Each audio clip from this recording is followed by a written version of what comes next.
Well, I just want to say welcome to you, Allison and Alex. Thank you very much for joining me for what promises to be a really interesting conversation. I've been looking forward to chatting to both of you about this specific topic. Sherry, you're the first listener that's arrived, and I do want you to know that this is a social audio experience. And what that means is that while we're having this conversation between myself and Alex and Allison, you can join the conversation, and you do that by just raising your hand, and I will let you up onto what they call the stage, where it allows you to speak after you've unmuted yourself, and you can quite comfortably share your insights or ask any questions or anything like that. And it's great to see everybody joining us, Benjamin, Thomas, and Thomas. Great to have everybody here with us. So let me kick off the conversation. We've got a lot to cover. What I'm wanting to talk about today is a tool that the three of us have discovered to assist people to improve their climate literacy. But before we get there, maybe it's worth mentioning that this week's reports, the Emissions Gap 2022 report from the United Nations Environmental Programme, and also the Greenhouse Gas Bulletin report from the WMO, both of them paint a really serious picture of where we are. In fact, the WMO report says that emissions keep rising, and the UN Environmental Programme report says that the commitments to reduce those emissions are nowhere near what is required for us to actually prevent a catastrophe.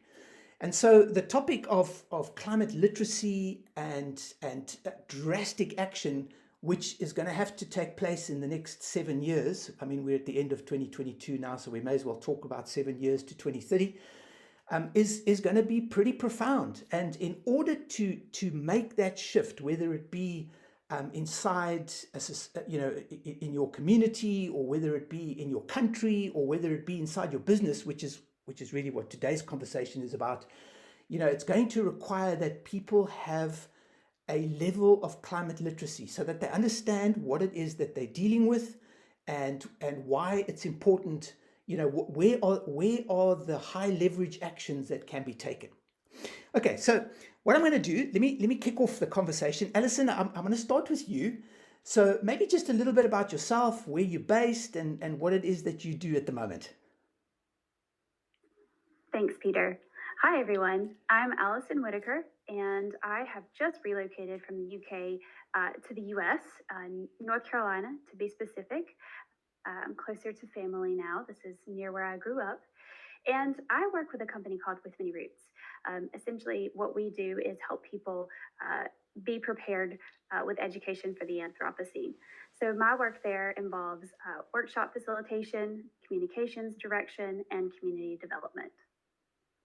Great, thank you. And yourself, Alex? Hi everyone. Yeah, based in the UK. I'm a teacher. I'm head of geography at Winchester College, which is a boarding school in the south of the country. I've been here for 8 years. I've got a background in academia via glaciology, so kind of climate link through that. And I do a lot of obviously direct teaching about the climate through geography, also quite a lot of outreach, largely with young people, but also working with community groups, trying to improve climate literacy. Alex, staying with you, thanks for that. So both yourself and Alison have an experience in the UK, which is interesting. Alex, staying with you, I just want to ask you, can you recall how you ran across Climate Interactive and the En-ROADS simulator? Yeah, absolutely. So this is kind of the culmination of a long road towards better climate engagement for me.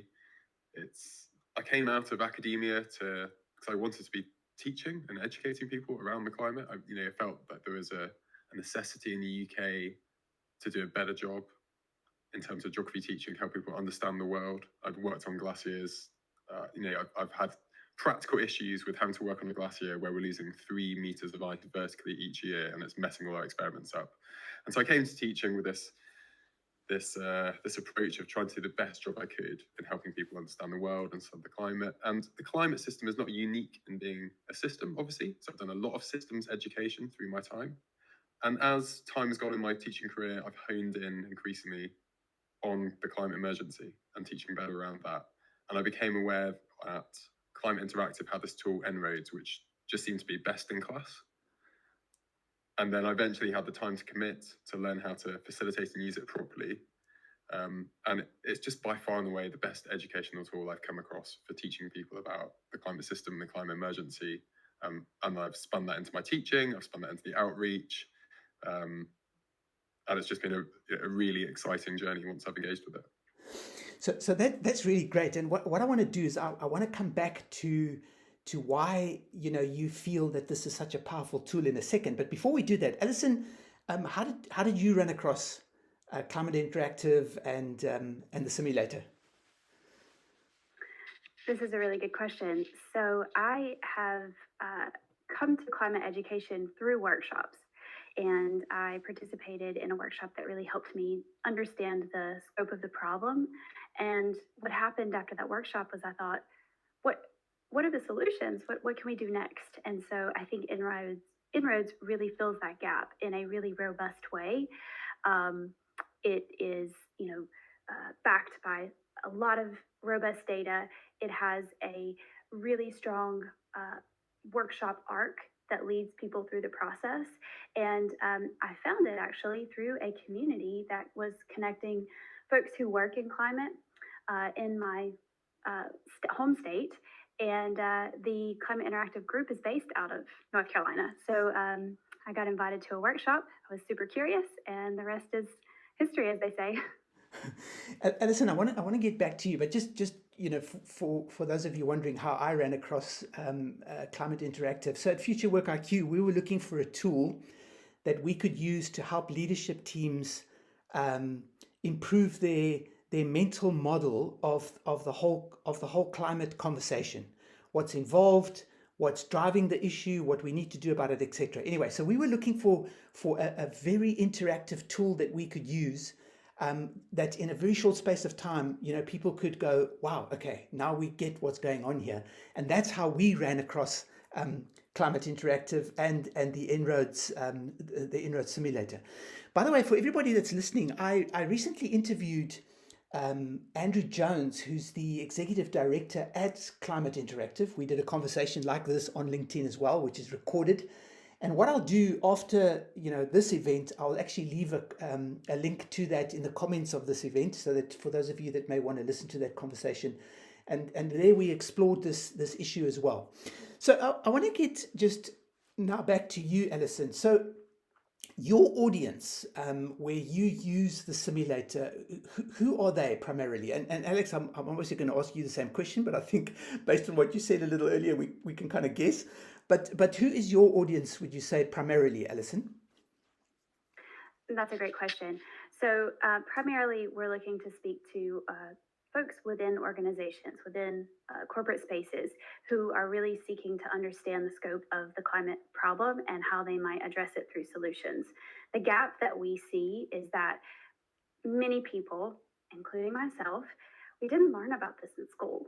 And so now we're having to catch up because, as you say, we have 7 years to half emissions.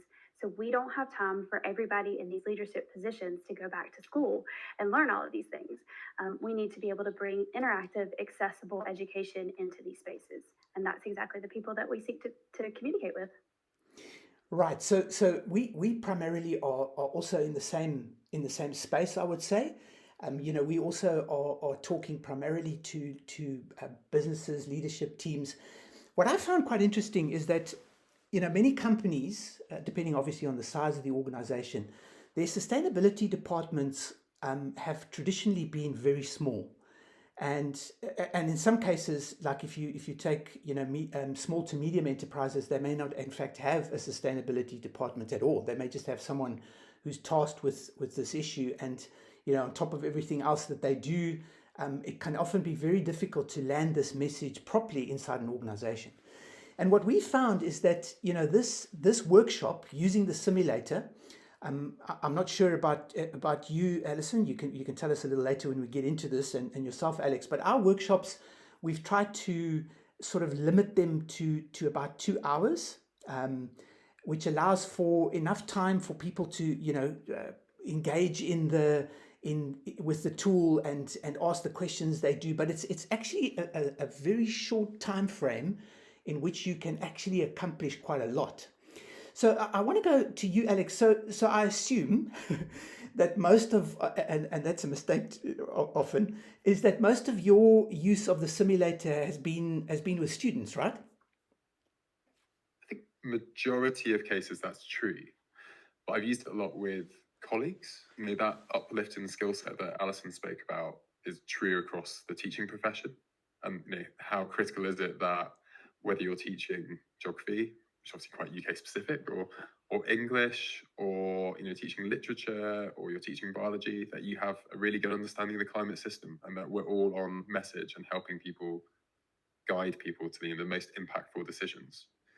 So I've done a lot of work with colleagues, and schools always sit somewhat at the heart of a community.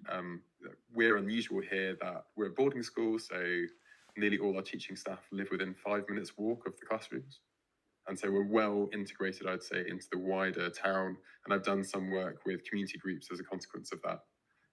But yeah, I think predominantly I've worked with young people on this, but it has such wide application.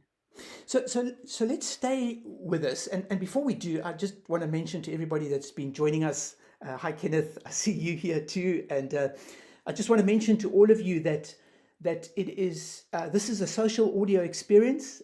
What that means is that you can come up here and share your comments or observations about the topic, or you can ask questions, whatever it is that you want to do. And the way you do that is you just raise your hand, and I will get you to come up onto the stage, and we can have a conversation.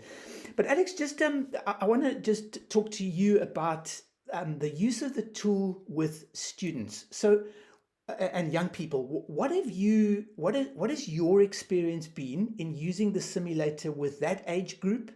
Perhaps you can just share a couple of insights from that. Yeah, pretty varied. So En-ROADS obviously offers both the workshop format, but also the climate action simulator, which is a sort of gamified negotiation version of the tool. And they have different outputs. So I think one of the best experiences I ran was actually online. So it was an online summer school version. And we were using a platform where each people has an avatar, and it allowed for an unbelievably engaging negotiation version, the climate action simulator. And we did a 5-hour game with 7 rounds of negotiation, and just produced this really emotionally intense engagement, both with the climate system and the role of negotiation in it, and the role of fatigue in that negotiation process. And for me, that was, I think, probably the most sort of authentic educational experience around the climate system that I have ever participated in. I've also run larger sessions as well, but yeah, feel free, Peter, do you want to jump in quickly before I say? No, please go ahead. I want so with the workshop, like I've run that, you can run that within 35 minutes of a lesson if you want to. There are different ways to do it. I think predominantly hinging around whether you pass over to the simulator earlier or later, and what kind of preamble and post-amble you do. But we ran some really good sessions with a few other ambassadors from the UK, where we were engaging a pretty diverse audiences of about 60 pupils at a time via the workshop, and we had an hour to do that. And there are all sorts of ways you can adapt the delivery of the workshop to make sure that people are really actively thinking about every decision made, whether they have a computer or not. And so I've had good joy delivering this workshop format when I'm the only one in the room with. Right. So I want to say engagement for a full hour with a mix of. you just broke up there for a second, and I thought we had lost you. But I just want to mention to everyone that my experience, and we're going to go to Allison now to hear her experience with the En-ROADS simulator. But my experience has been exactly the same as yours, Alex.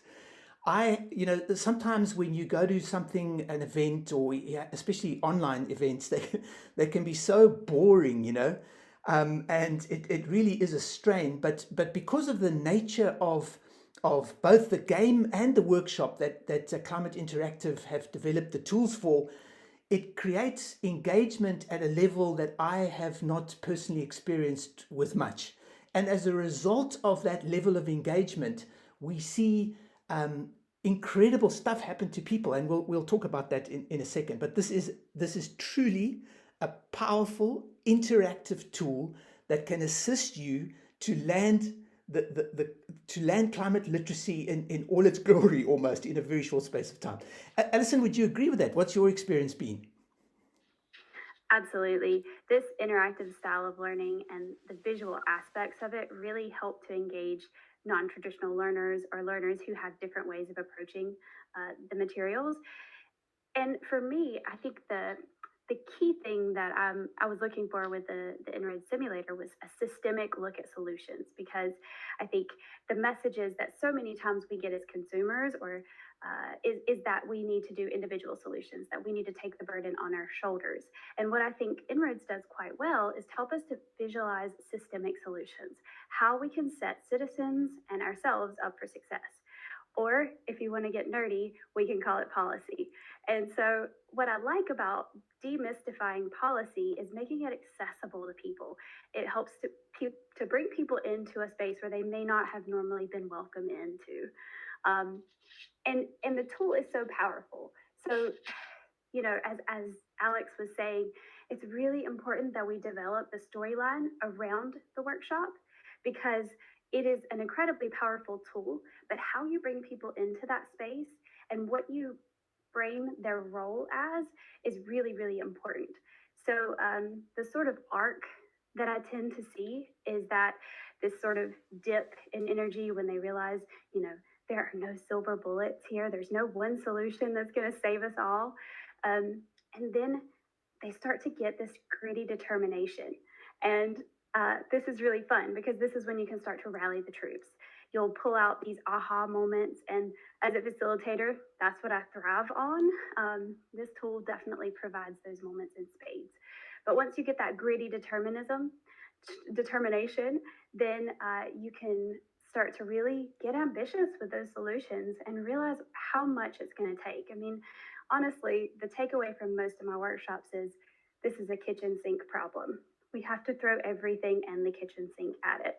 So once we've reached our goal, we celebrate like crazy. And this is something that is completely different from any educational system that I've ever participated in. It's interactive, it's celebratory, it's a team experience. And that's one of the things that I absolutely love about the experience of facilitating this workshop. And I can only second what you've said. Those have been my experiences as well. I want to ask you something about how in an organization, and you can just give this some thought, because I just want to share some insights about Climate Interactive themselves. Just give this some thought. So in your workshops, obviously the simulator is a global tool. In other words, it helps us understand what must happen globally for us to actually tackle this issue. How do you bring that information down into the group of people that you're sitting with, that specific business? So just give that some thought. So I just quickly want to talk about Climate Interactive. So Climate Interactive is a non-profit organization. They get funding from funders, obviously, and which has enabled them to actually allow this tool to be used for free. And also their ambassador program, which Allison and Alex and about 600 others have actually gone through. It's a 8-week very intensive training on the tool that they also are able to do for free. And then obviously, the work that's around, the facilitation of workshops and all that kind of thing is all part of their system. So they've done a really great job. And now what needs to happen is we obviously need more facilitators. There's no question about that.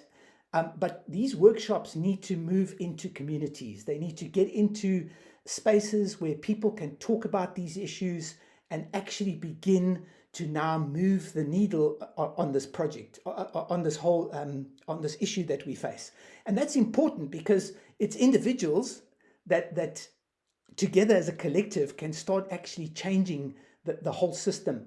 that we have found ourselves in and that we're basically part of, and we have to change that system. So I just want to get back to the question. So you've now presented a global issue to a team inside a business. How do you bring that down to what that business must do next? This is a great question.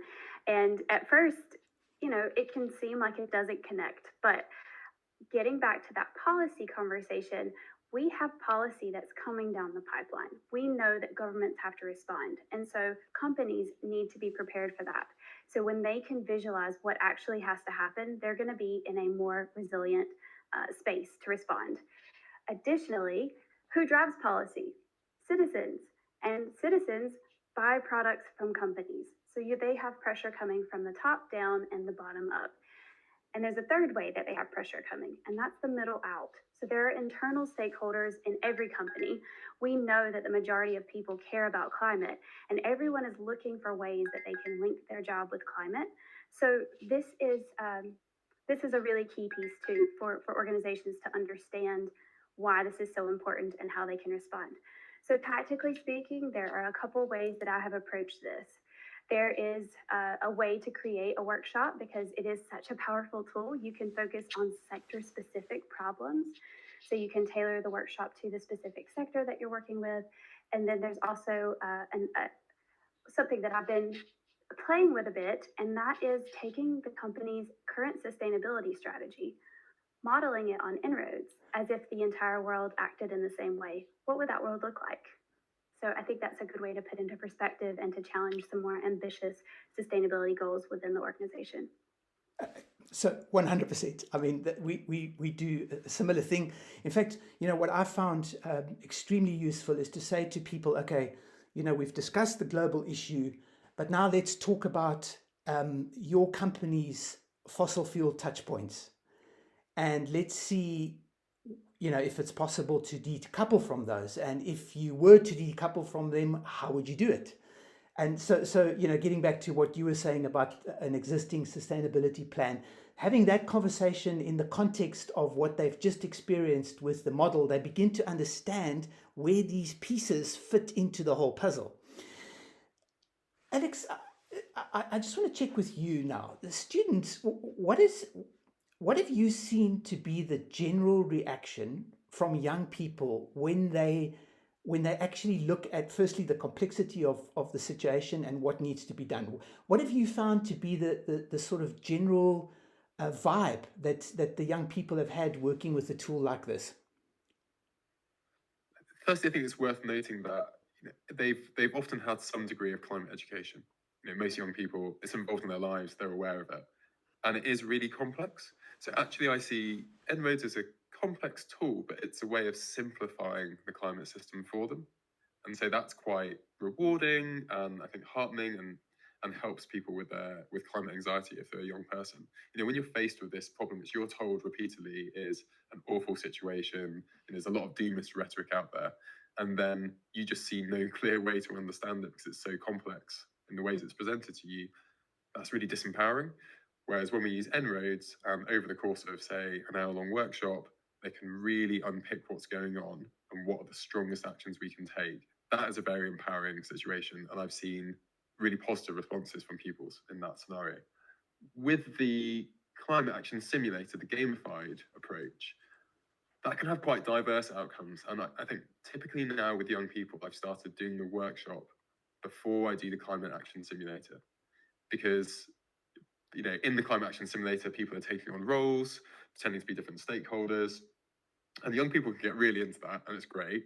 And they might take on, conventional energy, and they'll pretend to be someone with fossil fuel interests, and they will just block climate action after climate action, which is great for drama. But you can end up in a situation where you just do not get below 2 degrees. The reaction to that is pretty visceral. It can be a lot of grief, a lot of concern. That's quite challenging to navigate as a facilitator. Therefore, I think the workshop has a place before you move into that, so that they know there is a route to below 2 degrees, or they know what that would be at least. And if you finish the climate action simulator at 2.6 degrees above the industrial baseline, you're not kind of just adrift, which can be a bit of a problem. Right.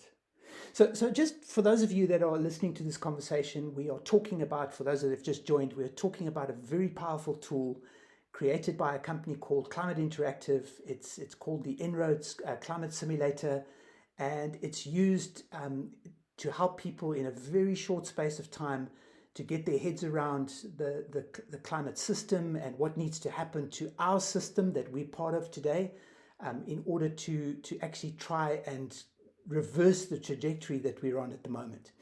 I must just say to you that you talk about the simulator being a simple way, and it really is. It is simple. I mean, you can go to En-ROADS right now onto the internet, and you can play with the sliders and see what happens, to the various scenarios.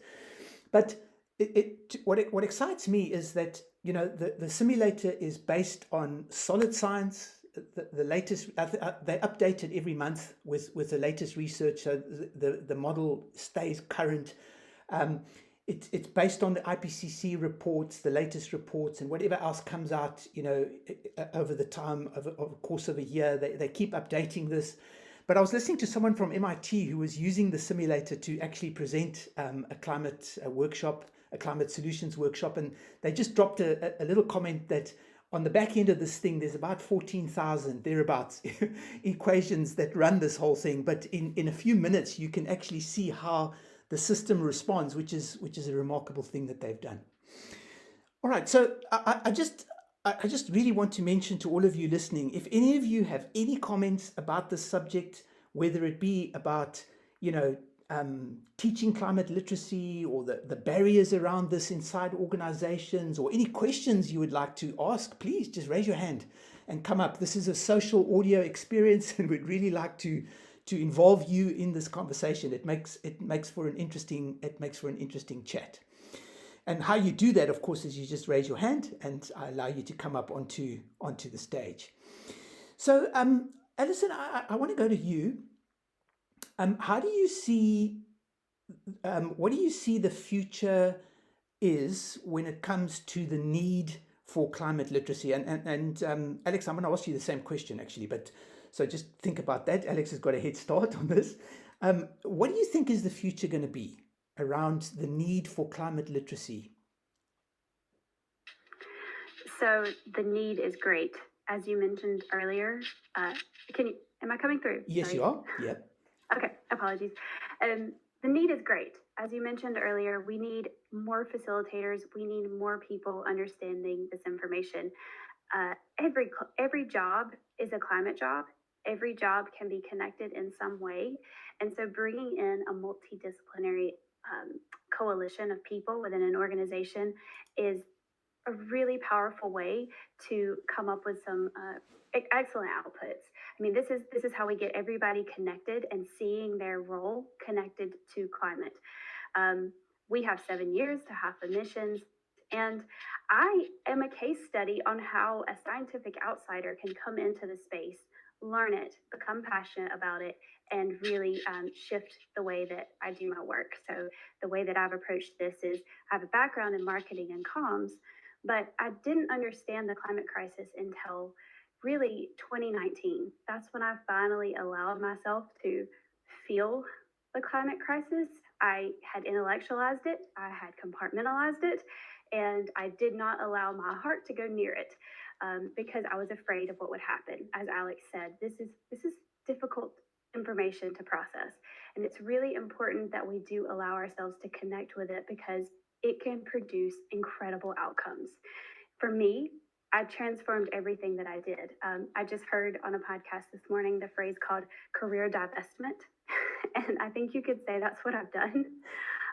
So essentially shifting my career away from doing work in a space where it was exploitative and shifting it into a space that's generative and produces, education, helps people get to terms with and understand the complexities of climate science. Right, thank you. That's pretty clear, and I agree with that. Alex, what would you say? The future of climate literacy and the need thereof? I mean, there's a huge need, isn't there? For me, this is quite similar to some of the solutions. Like, we have a lot of the solutions. Like, the renewable energy works well enough, the price is right, We know what we need to do in agriculture. We know what we need to do in deforestation, afforestation. There are a few areas which still need novel technology, notably, I would say, in carbon sequestration, direct air carbon capture, that kind of thing. But here, this is a tool which is brilliant. As you say, scientifically credible and engaging. That's a rare combination to get together. And we know how to talk to people about this. We know how to guide them towards the solutions and how to help them, make their career work for the climate. So we just need to get out there and do the work. So my focus at the moment is just scaling up how often I'm using En-ROADS, how often I'm talking to people about these solutions and helping them in the most succinct manner possible pick up the key information so they can make good decisions and be effective change makers. Great. I really, really like those observations. We've got Mohammed and Sophia who've joined us, and we'll let you guys unmute yourself in a minute. I just want to mention to you that something that Allison said, I'm not a climate scientist by any means. I don't have a background in climate at all. And I use this in the conversations we have when we stand in front of leadership teams. I say to people, I'm exactly like you. I was in business, minding my own business in the niches where we were operating. But like Allison said, every job is now a climate job, and therefore you have to educate yourself. And we have found this fantastic tool created by Climate Interactive that can just help you get your head around this very, very quickly. So that's what we do on our side.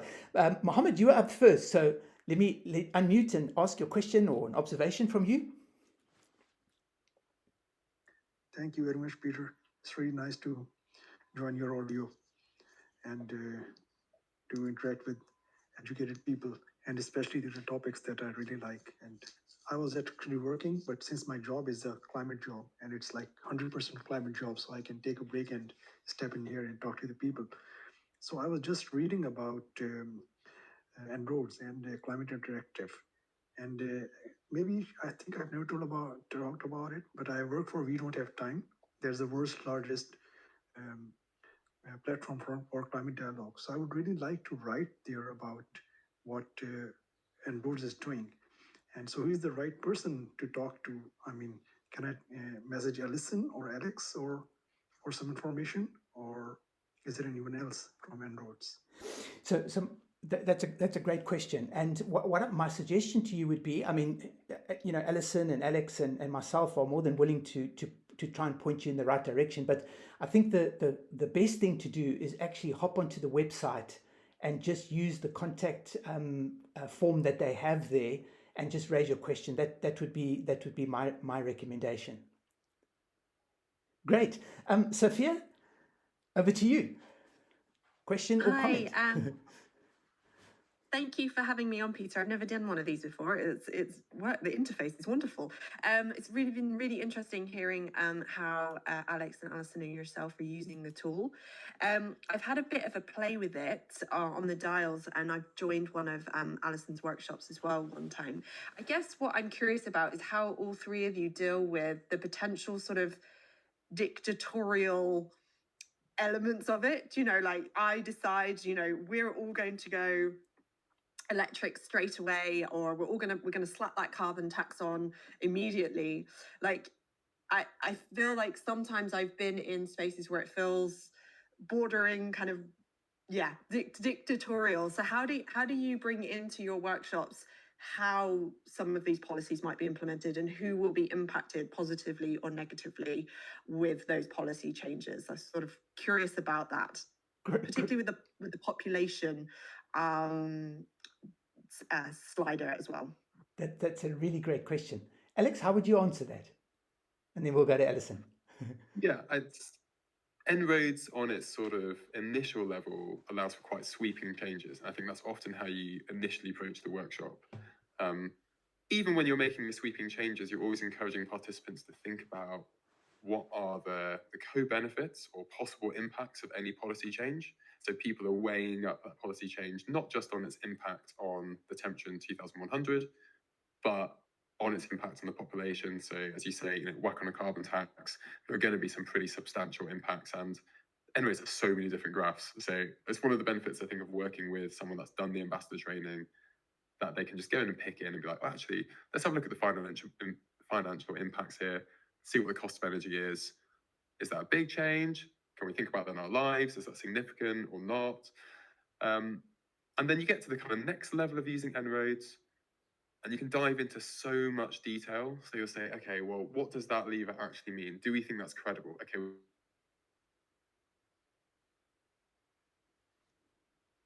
In other areas of the climate system. So if we hold on to the idea that we must get to below 2.5 degrees, we must get to 1.5 degrees, we need to make choices. And the facilitation just helps guide the workshop towards credible pathways. And people have different visions of what is a credible pathway. So you'll have variety in a workshop, but there's an opportunity there to really fine tune things. And I think that's where the scientific credibility plays a large part. This is very reflective of how the climate system works. So it's not kind of just guesswork. This is a really good way to engage with it.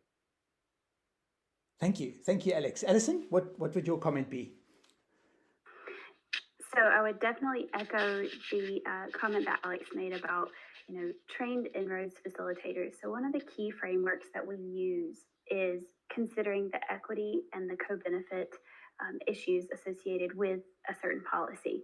And this is crucial for me personally, and it has meant that I needed to brush up on a lot of my understanding of how policies might not be fully equitable. Particularly like the carbon tax one, and then when it comes to the population slider, this one has been a challenge for me, honestly, to figure out how to use in a useful manner. So the way that I've come up with approaching it is to invite people to consider what it is that creates this lower population scenario. Is there a positive policy? Is there a policy that encourages something good in the world that would help us reduce population? And for me, this comes back to Project Drawdown, and we see that educating women and girls, making sure they have access to public involvement and the ability to vote, all of those things empower them and allow them to make choices about their family size.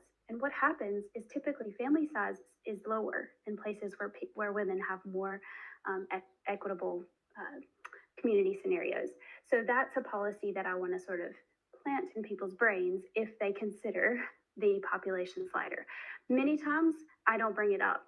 I leave it because we know that we can get to Paris-aligned scenarios without touching our population. Great, thanks, Alison and Alex for those comments. The only thing I would add to that, Sophia, is that I often a little way into the workshop help all attendees to understand that we're gonna act like a mini country, or a mini a mini global population, and so what we do is we use polling software to help the group to actually select which sliders we move next. And by doing that, it's people are deciding. And as Alex said, your workshops can be so vastly different because groups of people decide different things as to what they think should happen first, and then next, and then next, and watch the impacts that those have. So because of the interactive nature of this and the power it has to engage people in the process of trying to create a scenario where we actually drop emissions, and therefore the temperatures that are projected is a really interesting exercise. So that's been my experience. I hope that helps. Stay on if you want to comment further. Kenneth, you've popped on. Comment from you. Great to see you.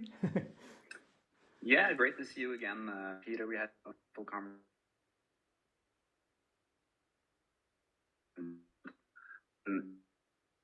I see myself as a climate denier, but I think just like you, Allison, I've been closing my eyes, maybe sticking my head in the sand up until I spoke with Peter last week. And for me, that was a shift because suddenly I realized there's not a easy. And I haven't seen the simulator yet. I think it sounds like a fantastic tool.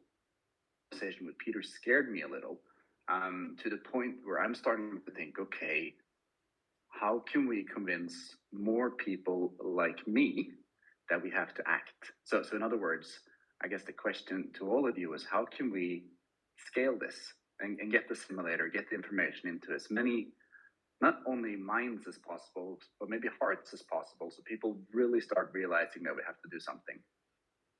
That's a really great question. Thank you, Kenneth. I'm going to start with you, Alison. What do you think? And then we'll go to Alex. Kenneth, I think that you nailed it when you mentioned the heart. So we have known this information. We've known that climate change was happening for a very long time. And what we've seen is a lack of action.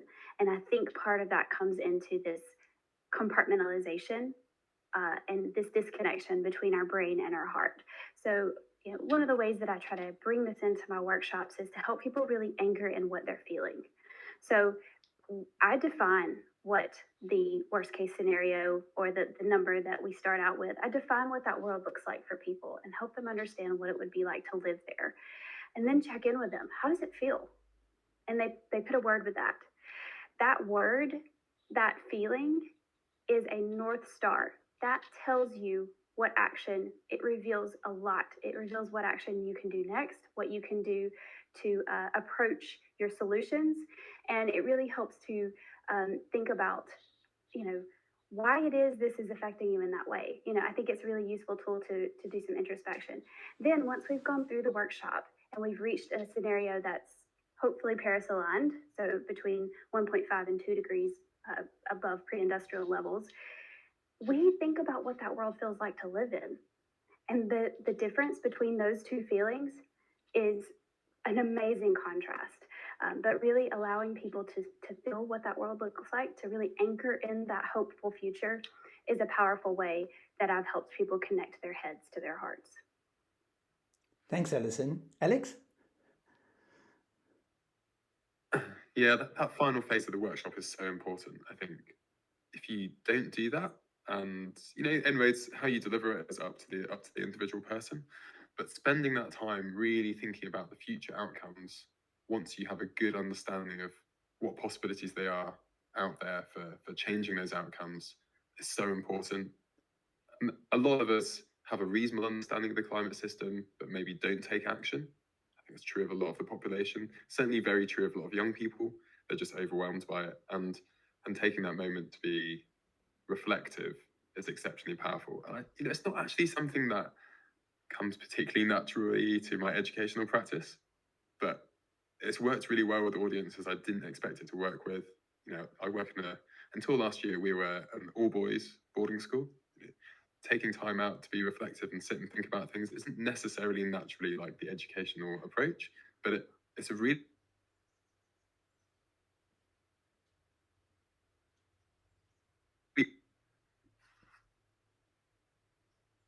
Okay, we just lost Alex there for a second. I hope you can all hear me. If you can just give me a thumbs up, then I know I'm okay. Sorry, Alex, go ahead. Sorry about that. No problem. So you were saying you were talking about the end of the workshop, and where it really gets to a person's heart is the place to get to, right? Yeah, I think so. I think you need to have that emotional link, and because if you don't have that overt emotional link about where you want to go, you're probably actually just hiding a lot of grief. That's my general experience of dealing with the climate.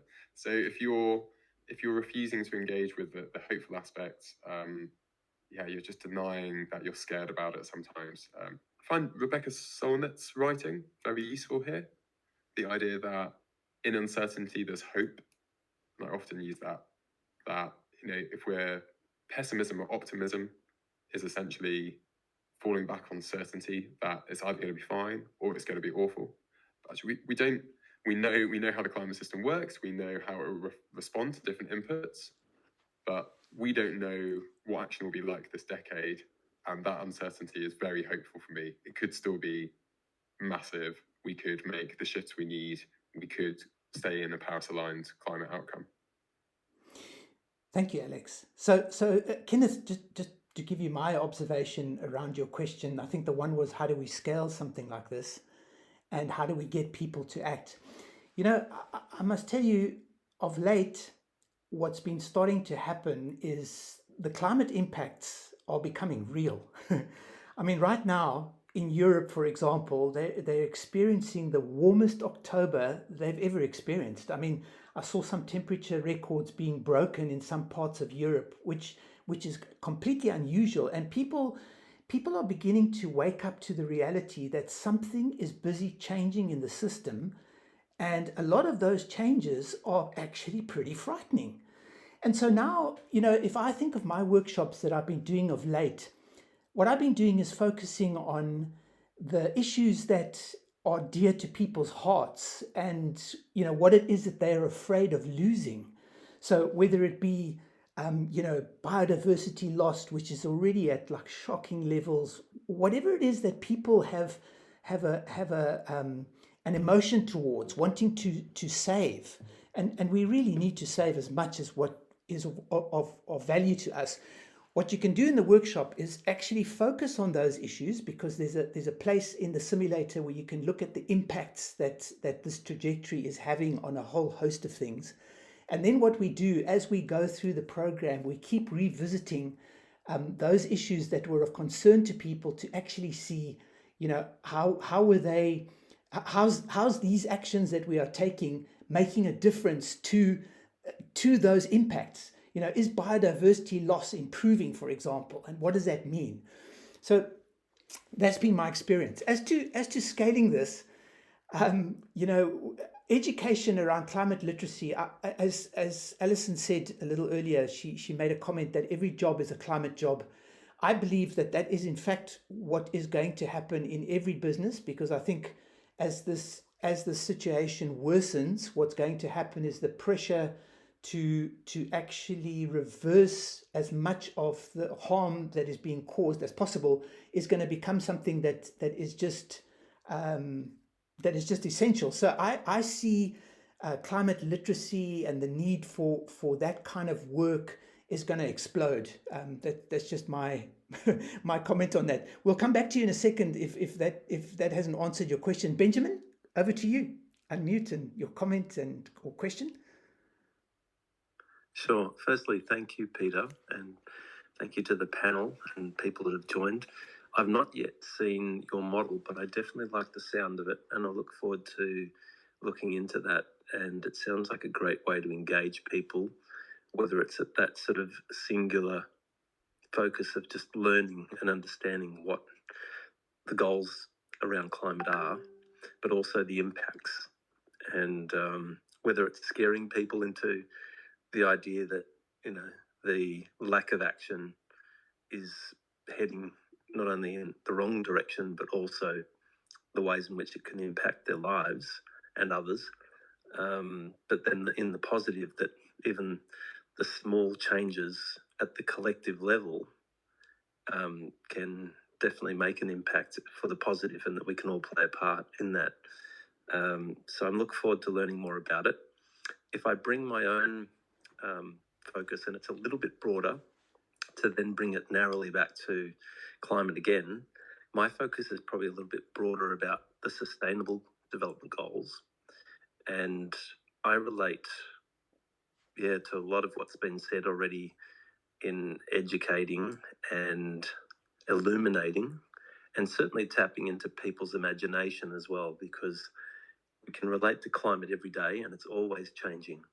And I think this is where the message of climate change gets a little bit lost in the simplified positioning of it. If it's climate change, it's always changing. If it's climate crisis, then it relates to the news that we hear about at some point in the world, whether it be the floods, the fires, the earthquakes, or the critical things that are impacting lives, but not necessarily touching the people individually. And this is something that I think we can relate more now as the world gets smaller and we're hearing more about the calamities that are going on and seesawing between the northern and southern hemispheres and the different extremes that we're getting.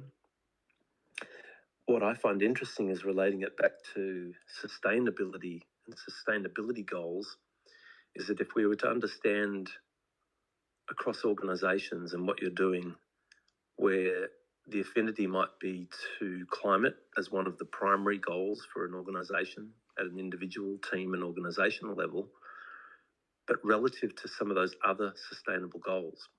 And what that can help do is understand the gap in knowledge, the gap in awareness, and the gap in understanding of what they do and may not know about climate and actions they can take. And relative to those other sustainable goals, it can also help galvanise and catalyse action and initiatives, not only to climate when they realise how big an impact that is, and it is a priority, the Sustainable Development Goal number 13, when you look at the science, but also relative to other things that people care about in their heads and their hearts. And I wanted to bring that back from that broader level back to Sustainable Development Goal 13, the climate, because I'm interested in feedback or comments about one, just focusing on climate only and the climate crisis and the climate change that we're going through, and trying to mitigate the risks and mitigate the emissions to reach the target of 2015 at the Paris Climate Accord goals, versus understanding that relative to the context of other global goals and where that fits in, so that we can help engage people that are committed primarily to climate mitigation versus those that perhaps don't know much about the science, the figures, and what they can do to help make the change. Great question and comment. So I want to say something interesting to you, and this is something I'd like Allison and then Alex to just comment on. In the actual workshop with the simulator, one of the things that we speak about a lot when actually talking about what needs to happen as far as keeping fossil fuels in the ground, for example, and speeding up the adoption of renewable energy and electrifying everything with that renewable energy. One of the things that happens is in the conversation, we keep bringing people back to two things. One are co-benefits, and the other is equity. Do you want to speak a little bit to that, Allison? And then Alex, just your comments on those two features while presenting or while using the simulator. Sure, absolutely. So the fossil fuel consumption or production is going to be really closely linked to human health. We know that PM 2.5, these tiny particulate pieces, they affect our health and well-being. They lodge in our lungs. They increase our possibility for heart disease and lung cancer and a whole host of issues, asthma. So that's going to link directly with SDG number 3, good health and well-being. We also know that as floodwaters rise, we are going to have health crises. So when we don't have clean water, what happens? Health suffers. That's going to link directly with number 3. We have a slider that approaches economics. So do we have economic growth, degrowth, or do we keep it the same? That's going to connect with SDG number 12, responsible consumption and production. And so we can see, using some of the images from the simulator, how this economic model looks based on the decisions that we make. You connected it really clearly with SDG number 13. We anchor on the temperature. That is how we run the workshop. It stays in the top right-hand corner the entire time, which is a really a key factor, I think, of the workshop, because primarily our focus is on climate. However, we do layer in all of these different levels of connection, because a lot of climate solutions are also biodiversity and equity solutions. So life on land, that's going to be biodiversity. As Peter said, there is a slider for that, or there's a visual for that, so you can kind of see how the changes that you're making are affecting biodiversity. That's number 15. And then 17, partnership for the goals. That's going to help us think about what role we play in this global model. So that's how I would connect it with the SDGs. Excellent. Thank you, Alison.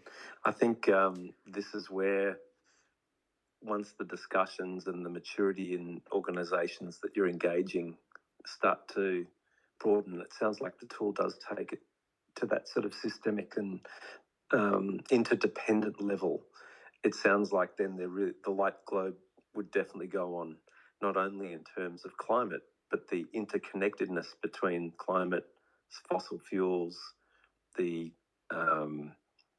carbon that we're releasing, and its effect on other aspects of life and community and society and economics. And that was, I guess, that feedback I was just interested to understand. I really appreciate your response. It was very clear. And for me, I think we are definitely on that same path. I talk to sustainability culture and ways in which we really have the global business community and the employees, the 3.3 or so billion employees of the world across 330 or so million businesses, are largely untapped.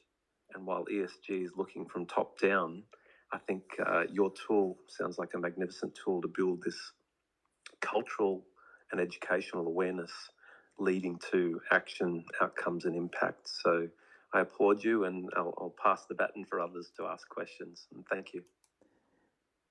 Thanks, Benjamin. We appreciate your participation and for having sparked that piece of the conversation. I think it's an incredibly important one.